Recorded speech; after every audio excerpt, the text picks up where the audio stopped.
Like, I'm sorry, no one can suspend their disbelief to believe that. I don't think anyone watched that and was like, yeah, that makes sense. In the second act, I was like, I don't like where this went. I don't like how the action got put on the back burner. It was actually worth watching, and then it kind of took a weird turn. Well, guys, this week we watched 28 Years Later, written by Alex Garland, directed by Danny Boyle. Danny Boyle, returning director. Now, did he direct the second movie, 28 Weeks Later? I know he directed 28 Days Later. No, it was directed by a different guy. Juan Carlos Fresnadillo. That's how you pronounce that, I'm sure.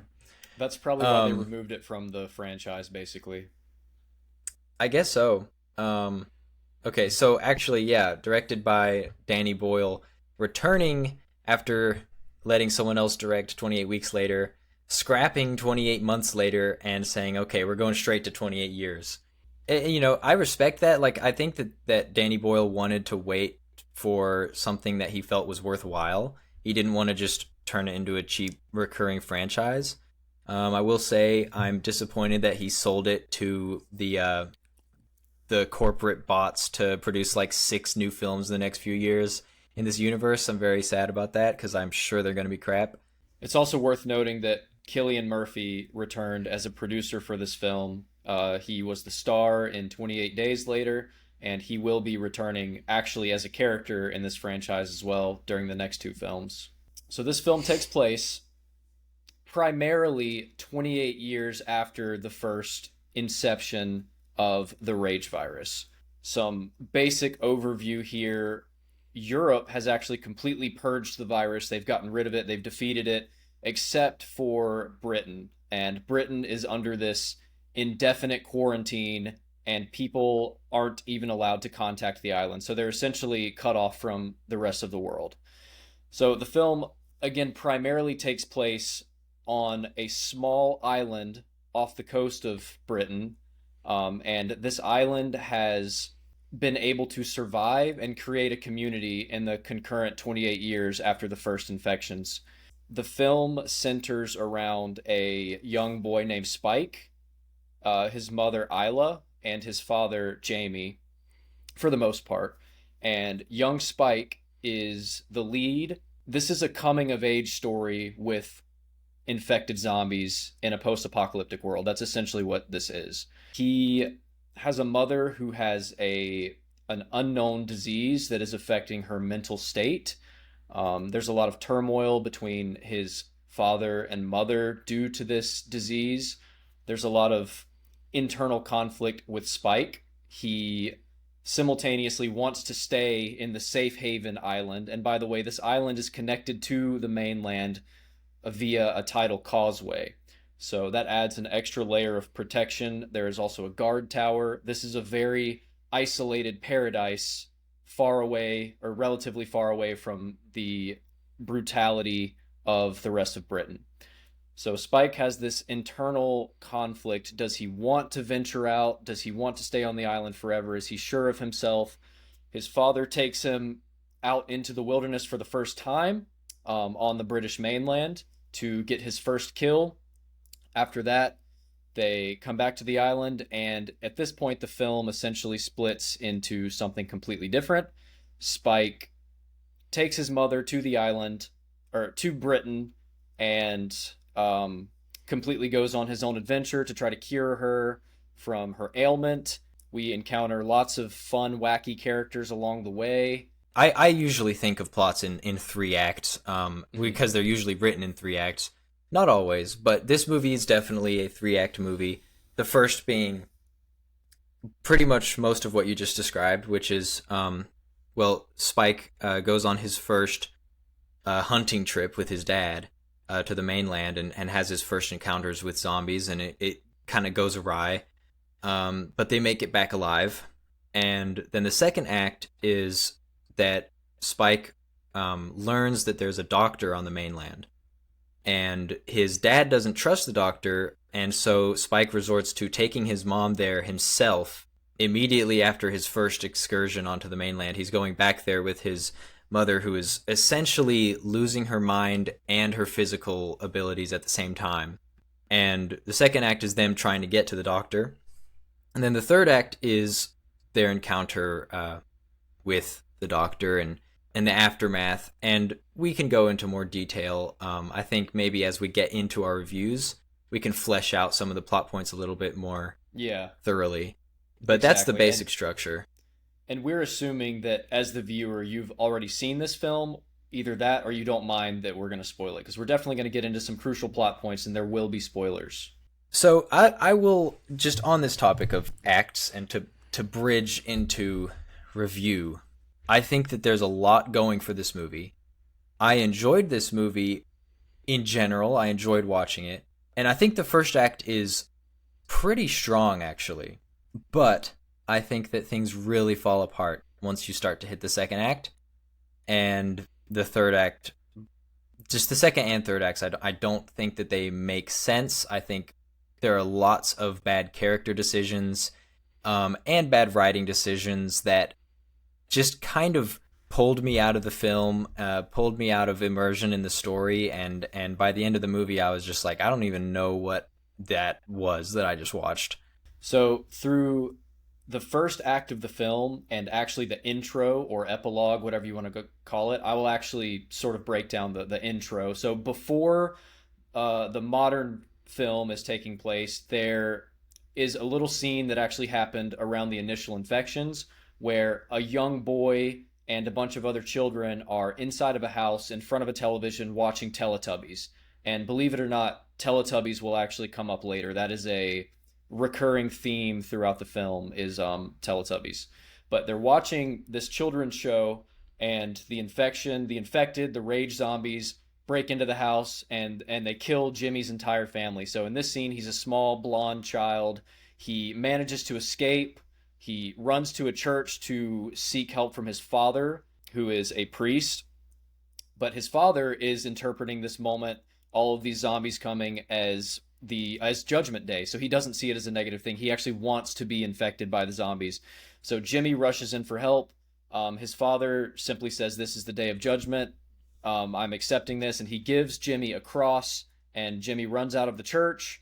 And this very chaotic intro scene sort of sets the tone for the first act, in my opinion. There's a lot of gore, a lot of zombies, a lot of very cool moments, a lot of weird tonal shifts. Like I said, the Teletubbies right beside murder, literal murder of children happening. So very weird tones there, but I enjoyed it. And then the actual first, yeah, it was great.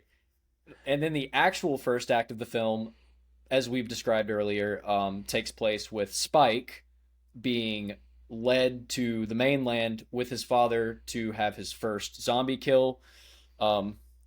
I thought that was a very good scene. The first act, Alex, you can tell, Alex and Kevin, you guys can tell me if you agree with this. The first act ends with the final chase scene on the causeway. Would you agree that's where the first act ends?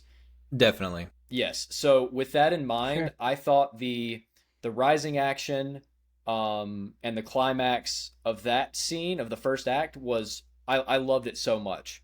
The chase scene on the causeway, I was on the edge of my seat. I loved the cinematography. You can really see where the iPhone 15s came into play being used to film this scene.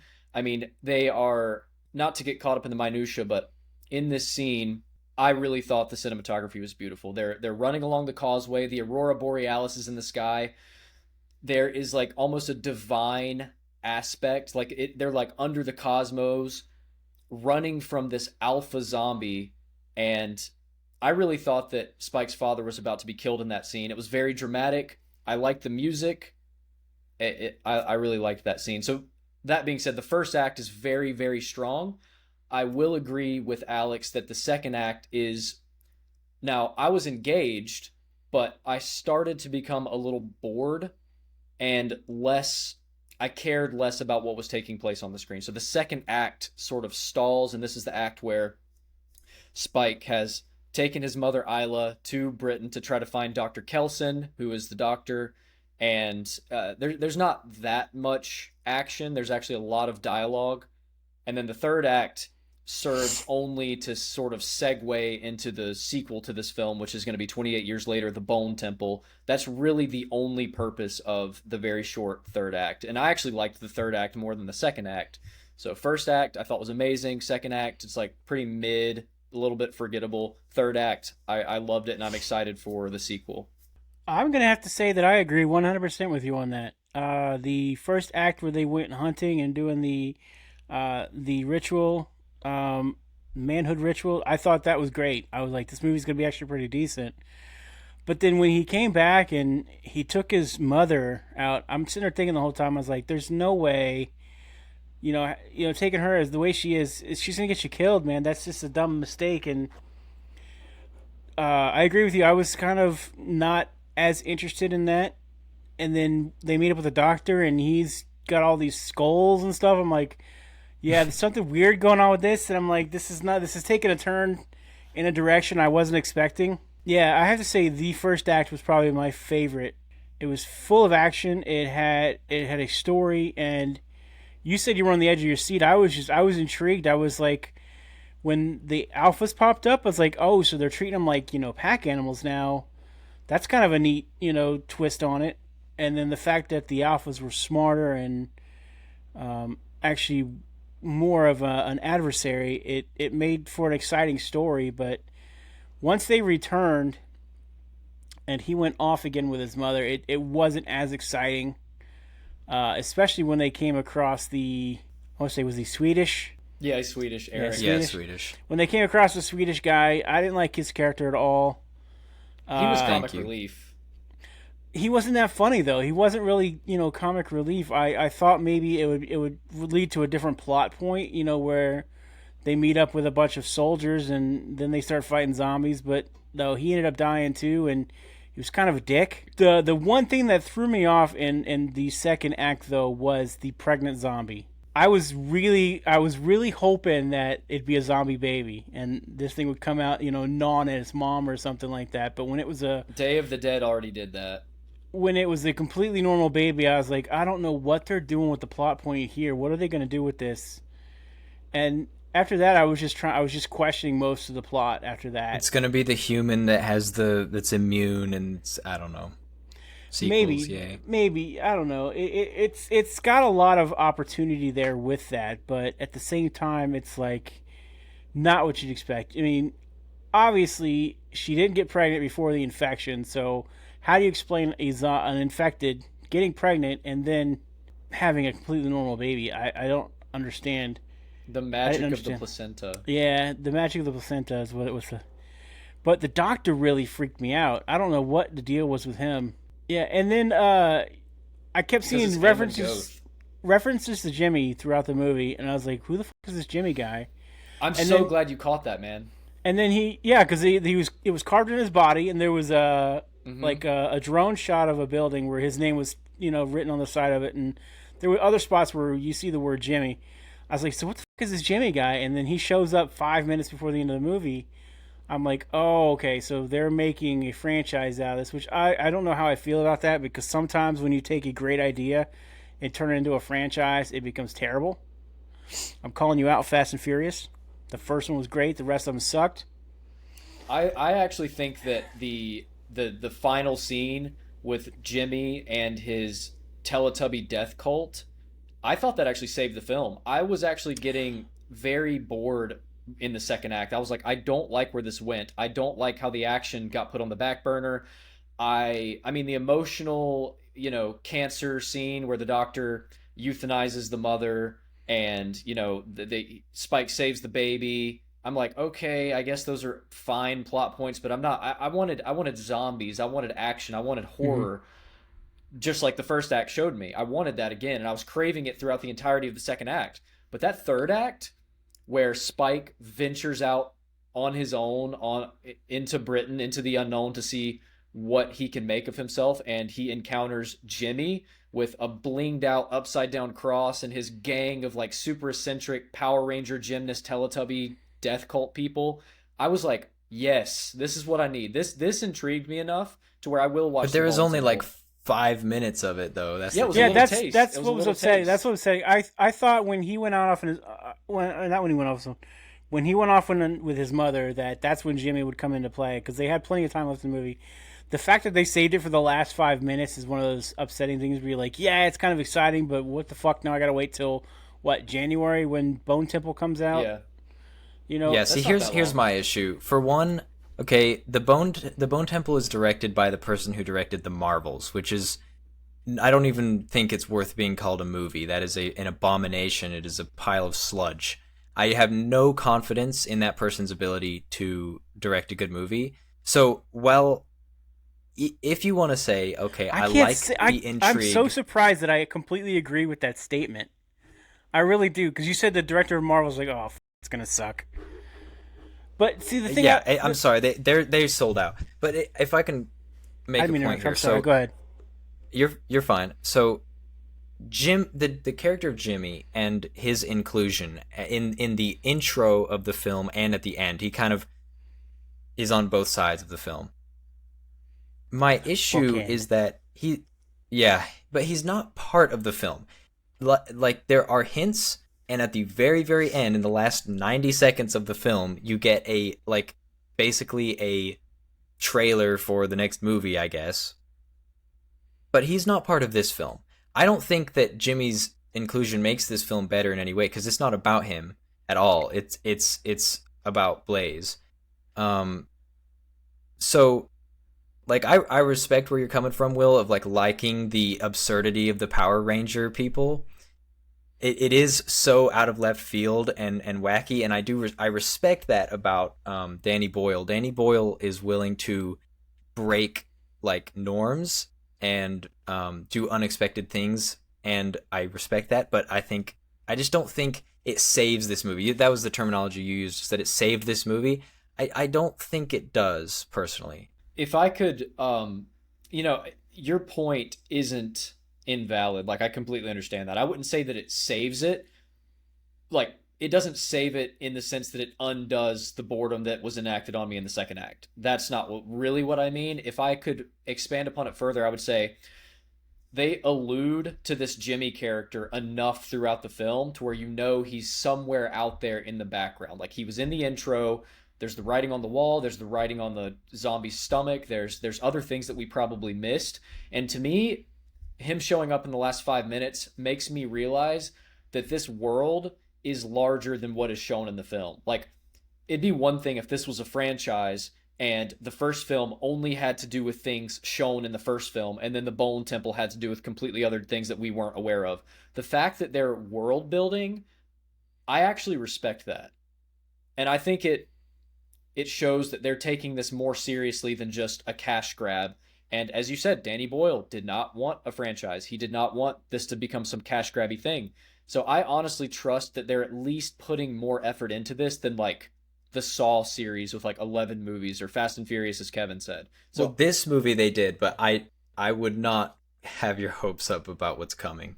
Hey, I have my hopes up. We'll see what happens. I'm not saying it's going to be great, but I have my hopes up. We're going to watch it together. It'll be okay. My question is, they filmed this one and Bone Temple back to back.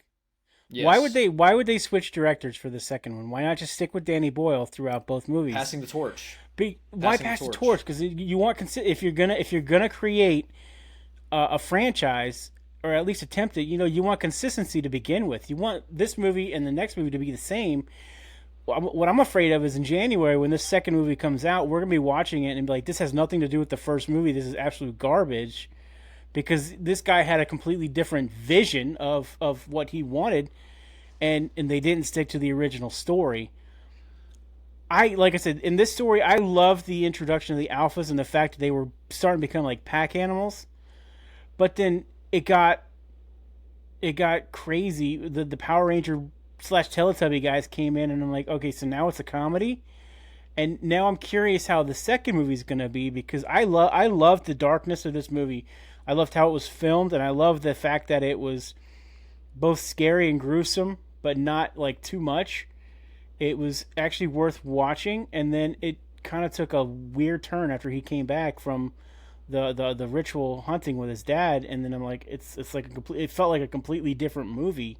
I do want to say another thing that marks the change from first act to second act it's a little abrupt what I'm about to say. It's in the first act, Spike and his father seemingly have a very, very good and close relationship. This is a father who loves his son. This is a son who loves and trusts his father. This is a father who's willing to die for his son.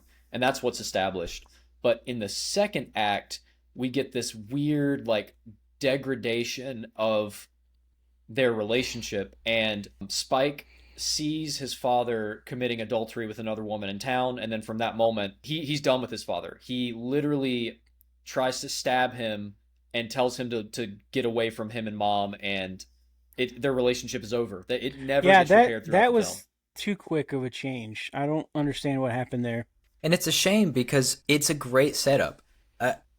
Like, I do have issues with Act 1, and I want to get into it in a little bit, but overall, Act 1, in terms of story, is phenomenal. It sets up so much. It sets up the relationship between the son and the mother. It sets up the strife between the mother and the father, and then through the rest of it, it develops the relationship between father and son. This good writing, good storytelling, okay? And then now we introduce in the second act this schism opening up between father and son because of adultery going on, right? Now that's still fine. That makes sense. That it makes sense that he would be looking for companionship because his wife has been slowly degrading from cancer for who knows how long. That makes sense. It makes sense that Spike would be extremely upset with his father and not understand why his father's doing that. But then, from that point on in the movie, the father is out of the story. Not even a factor. After Spike leaves the island, his father never goes after him. Like, think about a movie where Spike, instead of taking his mother, goes out on his own to seek help from the doctor, which makes a lot more sense. And then the father, after waiting one tide cycle, goes out after him. And then the movie is like his father trying to catch up to him. And maybe the son even gets captured by, what's his name, Jimmy. And then the father has to, like, rescue him from Jimmy. There's so much that could have been done there that would have followed from the first act. But instead, they just excise the father entirely from the story. I'm not necessarily pushing back against what you just said, but they do sort of set up that the culture of their island, their enclave, is that if you leave the gates, they're not expecting you to come back. If you come back, it's 100% on your own. It is actually not encouraged for people to leave. No one will ever come search for you, and that is explicitly stated in the beginning of the film. So applying that same logic, I know you would say, like, the undying father's love for his son would overcome that. But I mean, that is something that's explicitly stated. And even the father's like, Spike, do you understand this? And they have to make sure that Spike fully understands it. If you leave, we are not coming to get you. So to its credit. Yeah, but that would just make it, that would just be something that you could have built on to make that decision of the father to go after him all that more emotionally effective. To be like, he's going against the village's norms. Maybe people are telling him not to go and he goes anyway. Like, that would have made it all that more effective. But instead, it's just like, oh, I guess he's not going after his only child because, oh well. Well, I think it makes it more emotionally impactful that Spike chooses to take his mother out. Now, we can get into the issues with that thought process, that line of thinking of, like, how that doesn't actually make sense and he could have gone about that in other ways. But I think that at least shows how much he cares for his mother, that he's willing to go out and never come back to find her a cure. You know, whether he takes her, which he does in the film, or it could have been written differently to where he goes out on his own to try to find some cure. The fact that he goes out to help her shows that, you know, even though being unsure of himself, he still very much loves his mother. I think that the love he has for his mother was demonstrated very well in the film. Spike's character confused me completely. He was across the rails on everything. In the first act, he came off as a young kid going through his ritual, excited to go out and hunt with his dad. He didn't do very well against the zombies. He missed a lot of shots, so I'm trying to figure out why he thought it was a great idea to take his mother out, you know, in her condition, knowing that he wasn't a good shot with the bow. It screamed immature, you know, thoughts to me. I was like, that's a mistake on the kid's part. The transition from, you know, him being, you know, his father's son to absolutely hating his dad was too quick. I mean, the only thing you see the dad do was have the affair with the woman. But then he makes a comment later on, I can't trust my father anymore. Like it's been an ongoing thing. Had they shown more of, things that his dad did that made him lose the trust in his dad, then I'd understand that. But it's kind of like it's a missing plot point, So yeah, the dad did, mess around with the girl, but it's like a complete 180 in attitude with the kid. All of a sudden, he's like, oh, I admire my dad. I want to go hunting with him too. I fucking hate my dad. I want to leave him. I'm willing to fight zombies to get away from him. And I didn't understand that. I didn't think the dad's character was that bad. In the situation, I understand where he was coming from. I know I don't condone cheating in any way or form, but it's understandable. It's a sympathetic character. In the situation, it's understandable how it happened, but it's like the complete 180 on Spike's character. From being excited to going hunting with dad to fucking hating dad and leaving dad behind. Didn't make any sense to me. The fact that he was very, very new to actually being in the mainland, thought he could take his mother to meet some doctor, who mother's like his absolute world. He finally meets the doctor. The doctor's like, "Oh, we're gonna kill her. Here's her skull," and he's completely okay with that. I'd be like, "Dude, this was my mom." I know the actor in this situation is young, but I felt like there should have been more emotion to that. He was on morphine. Something. Oh yeah, they did shoot him. You're right. I forgot about that part. So that kind of maybe it makes sense, but I don't know, that whole thing with the mom and how he just handed his mom's skull to the kid. I felt like there could have been more, dialogue there, more emotion there. And of course, you just reminded me that he was shut up. I forgot about that part, but I don't know. That second act, I agree with you guys, was not very good at all. Oh. Well, I'll take a moment to sing some praises for the film, because we're talking a lot of trash, and I'm going to talk more trash. All right, at some point, I'm going to lose my mind and talk some serious trash. I was going to watch the film a second time. I liked it. I wanted to. I couldn't. I may watch it again too. I couldn't piece it together at the time. True, you're not talking trash, Will, and I can sense that you want some good things to be said. So here we go. All right, so. First act, all right. I think one thing that they do really well. Well, I already said that they set up a story really well, and they develop several character relationships pretty well. I also think that the tension is really good. You hit on this, Will, with being on the edge of your seat. I really like the way that as they're traveling to the island, they're playing that. Like really intense like war chant stuff. I actually didn't really like the way that it was spliced in. It was jarring how it kept going back and forth. But I like the audio. I was getting unnerved. And then the realization, because at first they're walking around the woods and just there's these fat, slow zombies that they're killing, so that you're like kind of comfortable. And then you realize that there are not only fast and strong zombies, but intelligent zombies. And there are these really creepy shots of like the red lighting in the darkness. The zombies' eyes are glowing, and like those shots are so scary. And sort of that realization that they are in the proximity of these super zombies it kicks that tension into overdrive, where you're like, oh my goodness. And honestly, I was thinking of I Am Legend, which is my favorite zombie movie by far. In the way that I Am Legend builds that fear of the zombies as they become more brave throughout the film. I was thinking about that. What do you guys think of I really enjoyed the tension. The little videos of the knights and the arrow storms that were incorporated. I love that. Yeah, I love that. So I love the splicing of the different clips. I love the chanting. I loved it was like building up a theme of that this is tradition. This is a father taking his son into the woods to kill for the first time. This has been British/English tradition since the days of knights and kings. Like I really like that, and it built up the tension. I think it gave a, like, if they would have just like moseyed on over to the mainland and there was like some quiet little theme there, I'd have been like, whatever. But they really built it up, and I liked it a lot.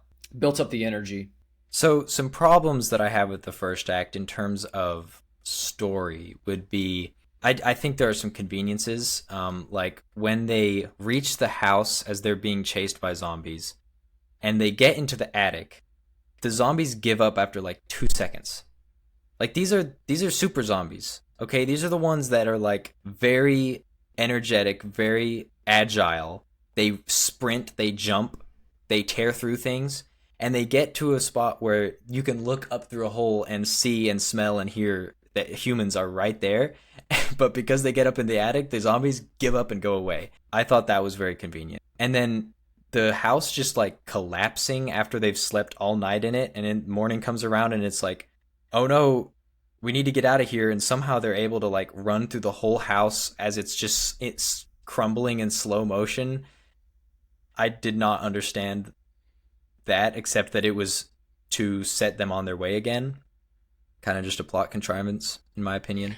Did you notice the herd of deer outside that were making the ground vibrate? That's why the house crumbled. Well, that doesn't did you make miss any that? sense. I mean, I might have missed the deer, but that doesn't help. Like the idea that a herd of deer could cause a house to collapse. I mean, there were thousands of them. They were vibrating the entire ground. I can deer see are that happening. They might not have been deer. They well- might have been antelope or buffalo or something, but there was a shit ton of them. Buffalo. I Well- don't know. I wasn't really paying attention. I was kind of disappointed at that point. I just don't understand how like you could be in a house, you're like woken up by the house is collapsing. You know what? Okay. I didn't notice the herd thing, or I forgot about it, so I'll concede that point to you. Yeah. However, I will bridge into the fact that the herd of deer, when they first run across it in the daytime, is some of the worst CG I have seen. I think it's actually on par with Jurassic Park, which is over 30 years old. That pretty is bad. unacceptable. It's so bad that it pulled me out. Like that's a big part of my issue with this film is there's good bones to the story. There's good like elements of cinematography, and then something will happen that completely pulls you out because it's like, how did you make the CG look that bad? Or why is the editing so like over the top in this specific shot?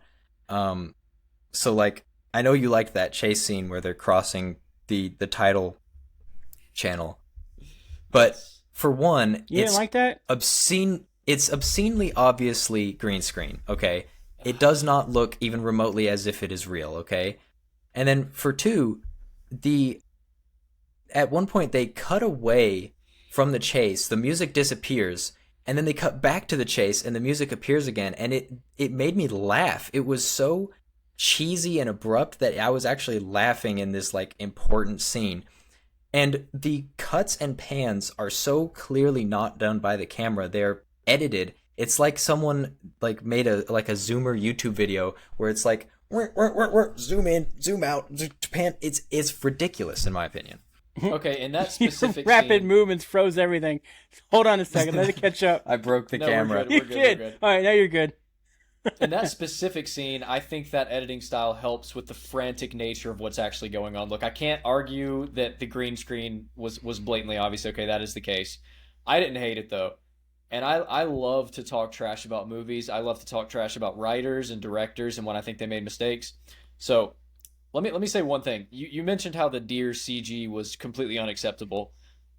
I think the only thing in this film that's legitimately completely unacceptable, no exaggeration, is the fact that they wrote that Isla, the mother, helped a zombie mother deliver a baby inside of a train car. That is actually unacceptable. That when that was happening and she was holding the zombie's hands, basically saying like push, push, and the zombie gave birth right in front of her, I was like, okay, this might make me hate the movie. Depending on where they go from here, this is actually unacceptable.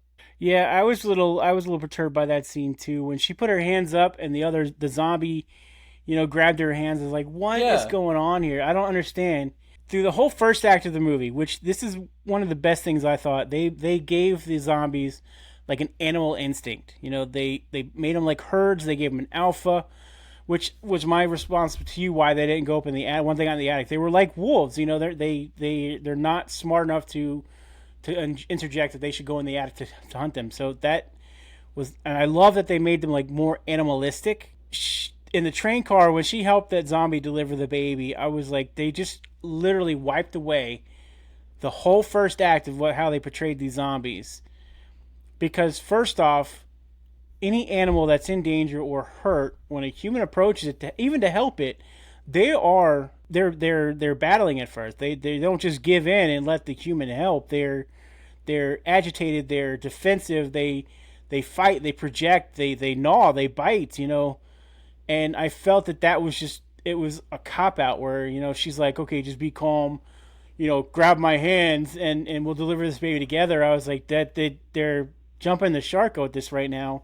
I want to know if they had to like retake that scene because of laughter on set. Like I I would love to know if people were laughing while that was going on. But can you guys answer me this? Was the whole movie filmed on an iPhone 15 or just certain parts of it? Most of it, not the whole movie. Okay. And it wasn't one singular iPhone 15. It was like a rig of literally like 20 set up. Because I saw no, that was only for their like bullet time bits. I saw the rig they had for the bullet time with the different iPhones on the ring. But I was wondering because I was under the impression, one of the reasons I wanted to see this movie back a couple months ago was because I was under the impression the whole movie was recorded on an iPhone 15. Well, most of it was. Yeah. I think the only parts that weren't was a drone camera. They used a drone camera at one point. Yeah, that makes sense. But so yeah, they used the rig for bullet time shots. Personally, I think they were terrible. The bullet time it was more like, rather than an actual bullet time, which is supposed to be like you freeze time and then you move the camera or something's either happening in slow motion or time is frozen and the camera is like moving throughout the scene. Instead of that, it was like they would get hit and then there would be like one frame of the camera moving over and then it would just be a different angle. Like they could have achieved the same effect with 2 cameras rather than 20. It wasn't like a terribly filmed. I mean, it could have been better. Obviously, it could have been better. But for being on an iPhone 15, it was decent. They used insane lens setups. That's how they achieved the cinematic effect that they did. Is they basically just used the iPhone camera as like the sensor, and then they used basically film camera lenses. I don't have an issue with them using an iPhone 15. 28 Days Later was filmed on a potato, so like it's not a problem in of itself. It was a little bit distracting sometimes. Like they added a lot of blur that I think was meant to make it look more cinematic, where I think they knew that it looked a little bit plain sometimes. There were parts that were dark too, like really dark. Like the causeway scene where the Alpha was chasing them, there were parts of it where you couldn't see the Alpha. All you could see was the splash of the water where he was coming from. I liked that. I really liked that. It was kind of intriguing, but it was a common theme throughout the movie. There were parts of that movie that were just dark. Where I was in the theater, and you'd think you'd be able to see, it'd be pretty clear, but there were actually patches on the corners that were just solid black. And I don't know if it was meant for shadowing effect or if it was just poor camera, but it kind of detracted away from what I'm trying to get from that scene. I don't know. I mean, for being recorded with an iPhone 15, I thought it was decent, but it could have been better. There were parts of it where it was dark and hard to see certain aspects of what was going on. I think one difference between how I viewed the film and how you two viewed the film is, and I could be wrong here, but I think you two viewed it a little more literally, and I definitely viewed it much more like, I would say, symbolically. And I don't know how to fully flesh out that point other than by saying like some weak points in the film. Like I'll just use a quick weak point for an example. The scene where Eric, the Swedish soldier, saves Spike and his mother from the gas station, which is filled with fumes, and he blows up the gas station, saves them from the zombies inside. Like, from a literal standpoint with zero suspension of disbelief, objectively that scene is stupid. But if you think about it from more like a artistic Shakespearean, like the Odyssey type journey where suspension of disbelief is in full effect, I liked that. There's a ton of religious symbolism. There's a lot of Teletubby symbolism. I got the impression that like the film didn't take itself super seriously. It did at points, but in other points it certainly didn't.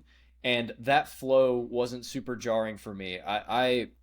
For whatever reason, I was a lot more willing to like let things go. Now, not everything, like we just talked about the zombie baby scene, I hated that, but for some reason they basically set me up to give them more wiggle room, and it worked for me. I think my issue is that it starts out taking itself very seriously, and as the film progresses, it kind of just takes itself less and less seriously. I honestly I'd probably prefer it to be the other way. Like, I'd prefer a light start to the film, and then by the end of it, be invested and, well, yeah, invested is the best word. Instead, I started invested and lost interest as time went on, because of all the throwaway jokes and just utterly ridiculous scenes. And there's aspects, like, I'm willing to forgive dumb character decisions or a contrived plot point. The issue is when they stack up and become the majority. So, like, from the point of the second act beginning, essentially every single thing that happens to me is either a badly written plot contrivance or a, like, unbelievable character decision. So I think Spike taking his mom out is pretty unbelievable. I think that Spike's father not following them is very unbelievable. I think that Spike and his mother choosing their first sleeping location to be just in a street with zero barricades and then both going to bed is unbelievable. I think that Spike's mom randomly waking up out of her cancer fugue state and violently killing a zombie in front of Spike while he sleeps and it doesn't even wake him up is unbelievable. I think that the meeting with Eric, where they're about to die of both zombies and fumes, and this soldier who has been a part of a ship that has randomly sunk, and a group of soldiers has been blown to shore, and he's the last one remaining, and he happens to be on this roof. That is the contrivance to end all contrivances. The chances of him being right there are divine. And then the fact that he just shoots a bullet and it explodes the interior, all of the zombies alight in flames as if they've been doused in kerosene, and Spike and his mom, who were right there in the building, are just fine, is so far unbelievable. Like, I'm sorry, no one can suspend their disbelief to believe that. I don't think anyone watched that and was like, yeah, that makes sense. Okay, but this is what I'm talking about, though. So that's something that's actually primarily in theater. It's called a deus ex machina.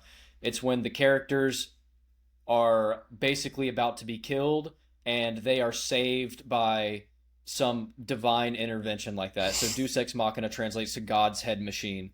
And so what you actually just said, yeah, it's like that would take divine chances. But when I'm watching this film and I'm like, so there's two ways I could look at it. I could say realistically that's really dumb. That's an impossible chance that would never happen. Or I can say that was an intriguing way to save the characters. What wacky events are going to happen to them next? And I was more of the latter. I was like, whoa, they got saved by this cool Swedish character. Now, he didn't end up sticking around that long, but it kept me intrigued. Like, that was a point within the second act where I was like, okay, I'm starting to pick up steam again. So, again, just personal taste, personal interpretations.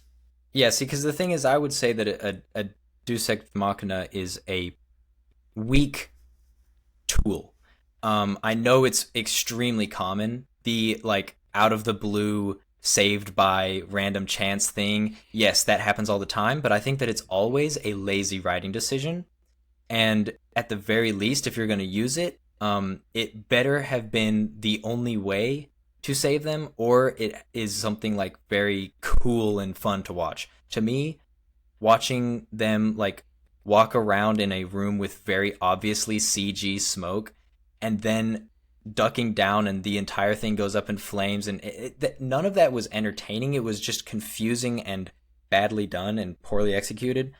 Makes no sense from a writing perspective, makes no sense from a like believability perspective. I don't think any part of that scene is redeemable. But another part of that though is that it's not in a vacuum. It's like,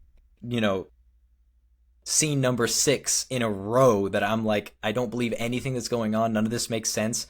And then even what happens directly after that, okay, they sit down and have a talk, and he's like, just casually like, yeah, I'm stranded here now. I'm definitely, I can never go back home. Oh no, my phone's at 1%. Here, look at this picture of my bimbo girlfriend and her lip filler. Oh, haha, audience is laughing. Everyone finds that funny, right? Oh, now my phone's dead. Let me toss it into the bushes nonchalantly. I'm never going to use that again. Like, this is turned into a comedy movie at this point. I'm like, where is the first act? Where is the tension? Where is the believability? And then they're walking, and Spike's mom starts walking on her own towards a train. They hear zombie noises coming from inside the train, and they just let her. Spike lets his mom walk into the train, and for the next 90 seconds, 2 minutes, she's in the train alone with a zombie in a cancer-induced fugue state. That is obviously complete oversight by the writers. Okay, and then we've already talked about the zombie pregnancy scene. I don't know. I don't know what to say about that. But to me, one of the worst things about that scene is the fact that she's in there alone, and Spike is just like, I'll walk in there when I feel like it. We've picked apart that scene a lot.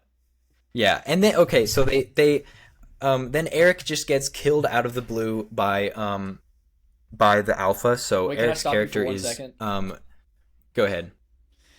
Yeah. So side note with the whole Eric death thing, I actually really like that the Alphas have their own like signature kill where they decapitate, like completely reach in. I thought that was the cool. Spinal column, that was so cool. Rip it off. They do it to the deer, the elk, the people, the sounds that it makes. I thought the practical effects of the heads being ripped off was awesome. So I really did like that. I didn't want Eric to be decapitated, but I mean, when Samson just drops back into the train car and he's just holding Eric's head, I was like, okay, that's kind of cool. I like that. I'll agree. I like the signature Mortal Kombat kill that they have. It's a little bit silly. Like, it's definitely not realistic, but it's cool. Okay, so he chases them. To me, there's so much less tension in this scene than there was in the first act. Like, the chase scenes in the first act, you're like so into it. This scene does not have the same effect at all. And I think the main reason is that everyone who's watching this movie is already... They're still reeling from the pregnant zombie scene so much that there's no way you can become immersed in the story again for at least like 10 or 15 minutes, because that is so ridiculous. But so they're chasing, and yay, the doctor saves them by shooting a sedation dart. I guess it's morphine. Okay, they meet the doctor. They leave the Alpha completely sedated. They don't kill him. They're just like, oh, it's fine. We'll just leave him here and walk away. There's no excuse for that. Like, end of story. There's no excuse for not killing an alpha zombie who is sedated in front of you. But anyways, they go to the Bone Palace. Okay, the emotional points of the third act are all right, I guess. I was very distracted just thinking about all of the, like, logistical things of, like, how has this insane doctor wearing a loincloth, how has he covered in survived iodine. for 20... Covered in iodine, by the way. Covered in iodine. How has he survived for 28 years in a bone palace? All he has is a hole in the ground. I'd like to know how this guy had 28-year supply of iodine. That's what I'm saying. Because he said the zombies don't like the iodine, which I'm like, okay, that's kind of a cool, thing. But this guy, 28 years later, is still covered in iodine. This guy's had iodine. He's got a crap ton of iodine. Where the hell do you get all this iodine? He acted like the Alpha that he sedated was just a mouse that ran around the field. He's like, oh yeah, he's been here like 2 years and this and that and whatnot. I'm like, yeah, I probably would have killed him too, but at the same time, they make it seem like it's almost impossible to kill them. And I don't know. I love the introduction of the Alphas, but they didn't do enough with them. In that first act, they seemed scary, but after that, when he sedated that one, I was like, they don't seem like, that scary anymore. Exactly. So. Once you meet the doctor, there's no more fear in the movie, because there's these darts that just instantly stop and sedate the zombies. They're not scary anymore. They're basically comic relief. I thought throughout the whole movie that the doctor was going to end up being the bad guy, because the dad made him out to be weird and burning bodies and stuff. I was like, what's he doing? And then when it shows the Tower of Skulls, like, oh yeah, he's definitely a bad guy. but he's just freaking weird. And he's been burning. He's had a constant fire basically for several decades. For one, keeping that going is impossible. For two, it's a unending beacon to zombies and humans alike because we know there's other humans on the island, and he's never had an encounter with a horde of zombies because he would have died. Absolutely, he would die against a horde. He'd be gone, and any other humans, he'd probably be gone too. It just doesn't make sense. So that's the issue. That's the issue I have with this film. I want to like it. I did kind of like parts of it, but there's just so much unbelievability to it. You know that Jimmy is based on a real person? Yes. I don't know who the real person is, but I did read that. He's just like a British, like, famous personality celebrity.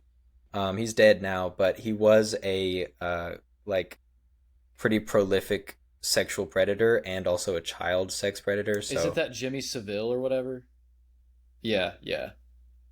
He even looks the So same. He has the same long hair. yeah, I will say, like, at the end, I was like, these people are not helping Spike. They're either going to kill him or they're going to keep him as a sex slave.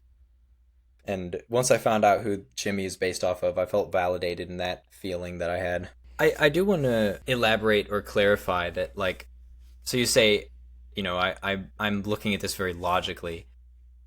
It's not that the plot has to actually work physically and be believable in the real world. It's that can come into it a little bit. So, like, the explosion thing, that's mostly just like that's just not how explosions work at all.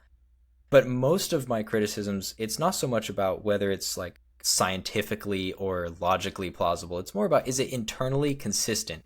Does it make sense what the characters are doing? And I would argue that that is more on the, like, symbolic level, that your emotional points come from believing the characters and them acting in ways that you relate to and reach you emotionally in some way. And I think that this film is not just logically bad. I think that it's, in terms of character decisions, it's also bad. So, like, I'm not going to sit here and say, well, the that virus would have crossed the placenta for sure. Like, I'm not a doctor. I don't know whether a virus can cross the placenta. If the movie says that it doesn't, and that a zombie can give birth to a human baby, I don't have a problem with that. But I do have a problem with the character decision of letting your mom walk into a train car with a zombie. I don't know if that makes a little bit more sense. No, that makes sense. That does make sense. So it just has to be consistent with the rules that it sets in place, which I would agree with that. Like, I feel the same way about the film. I don't know. Like I said earlier, I don't know why I'm giving this film a little more leeway. I think just because I enjoyed it. I'll say this, I think it's the best movie that's come out this year so far. I'd probably agree with that. I mean, it's better than Screamboat. All right, do you guys want to get into the ratings? 5.5, I think, is my rating. That puts it in B plus for my ranking system. It has elements to it that are good. There are elements that were enjoyable, but there was more to dislike about the film than there was to like. So yeah, 5.5. I'm going to give it a 6.5. Only because we've discussed it. I really enjoyed the first act. I thought, that was going to be what the entire movie was about. It was exciting. It was, new. And like I said, I love the fact that they made him kind of animalistic. So I enjoyed that part. And then after they returned to the island, it dropped from there. It would have gotten a better score had they stuck with that consistency and the way they did that movie. So 6.5 for me, and that's me being generous. I think I would give the film a 6.5, and that is not me being generous. That's probably where I would put it 10 out of 10 times. I think it has a lot of potential. The second act definitely holds it back, but the first act was killer, had me super engaged right out of the gate. And for me personally, the final scene sort of saved it and got me back invested in this universe. So I would say 6.5 for good handling of themes. Emotional depth was okay. Action was good. very memorable scenes. There's probably 3 scenes in this film that I would consistently watch again if I had clips. So I would say 6.5, and hopefully the sequels are at least 6.5s as well. You know? Oh yeah, let me do this right on the fly. So bonus little segment here that I'm going to put at the end of the video. Let's talk about what you guys think are your favorite zombie movies and why. And I have an answer. So if you would like me to go first, I can go first. Go ahead. Okay. Sure. I'll go ahead and go first. So with zombie movies specifically, I actually don't like the zombies to be realistic. I don't like the whole it's just a human infected with a virus, it's still a living human. I actually do not like that. I think that's a weak point of the 28 Days Later franchise. At this point, it's a franchise. So for me personally, the best zombie film that I could watch over and over and over again is Return of the Living Dead. Alex, I know you've probably never seen that. Kevin, you may have seen that. But okay, so I'm trying to think.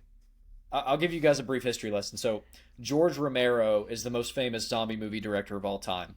He directed Night of the Living Dead with another gentleman, and then they split off. So, George Romero did his Day of the Dead, Dawn of the Dead, all this other stuff. The other guy went the other way and did Return of the Living Dead. The zombies in that movie are corpses literally from a graveyard who rise out of a graveyard who have been reanimated by a nuclear gas, basically. And they are unkillable, and they can talk, and they want to eat your brains. Like, they physically bite your head and eat your brains. Like, they want to eat brains because it makes the pain of being dead go away. That is the best zombie movie I've ever seen. It is terrifying. It is the zombies are unbeatable, so there's an actual fear every time they're on the screen. Yeah, so that's what I like in a zombie movie. The gore is amazing. It's all practical effects because it was made in the 80s. So for me personally, you guys need to watch Return of the Living Dead. That is the best zombie movie of all time. Actually, I'd probably say mine's not a movie. Mine would probably be the Walking Dead show. I thought was really good up until the last couple seasons.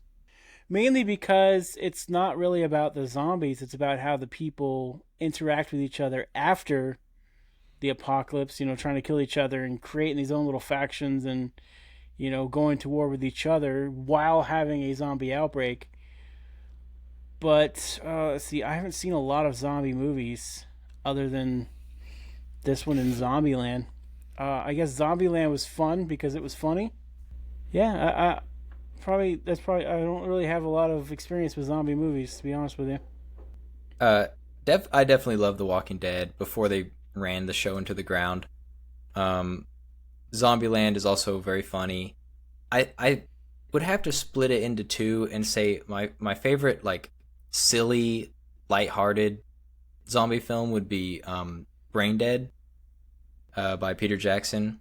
And that's one we may do for the channel eventually. But the disgusting factor in that film is through the roof. And it's very unique and fun to watch. This is Peter Jackson. And then my before he favorite had all them sort big of funded movies, right? Yeah. Yes. It had a decent budget, but it's definitely not like a blockbuster level. And then for serious, like, takes itself seriously, I guess, zombie movies, definitely I Am Legend, which I already mentioned, but that's actually that may be in my top 10 movies of all time. I think it does a really, really good job, like, with character work. Will Smith's character is so broken, and you learn more about his past as the film goes on, and you identify with him more and more. It's very believable in terms of how he is surviving and doing studies, like the depth that it goes into to show you, like, how he is sampling the zombies and how he is testing them and using lab rats. Oh, yeah, I like the depth of what they show with his experiments, and then just the slow build. It's such a slow build to establish the zombies as just really, really scary, like intimidating physically, and then as the as the kind of halfway point of the movie goes on, you start to realize that they are far more intelligent than you originally thought. I think that it's that intelligence factor that sets this movie apart, where the zombies are themselves playing with Will Smith's character. They are setting traps for him, and they are learning where he lives. Like, that is more intimidating than any just like animalistic, mindless zombie. All right, boys, I think that's the end of this video, if that's cool with you guys. Oh, I had one other thing to say. I blame Alex Garland for the poor writing. I think Danny Boyle is a great director, and like Trainspotting, incredible movie, and yeah, I think most of the bad writing comes from Alex Garland because he sucks. Civil War is terrible. Oh, actually, I will leave that in the video. I was about to say I'm not leaving that in the video, but I didn't know he wrote Civil War, which is the worst movie of all time. So yeah, I'll leave that in. Yeah, terrible movie. And Men, I have not actually seen Men, but I'm pretty sure it's terrible.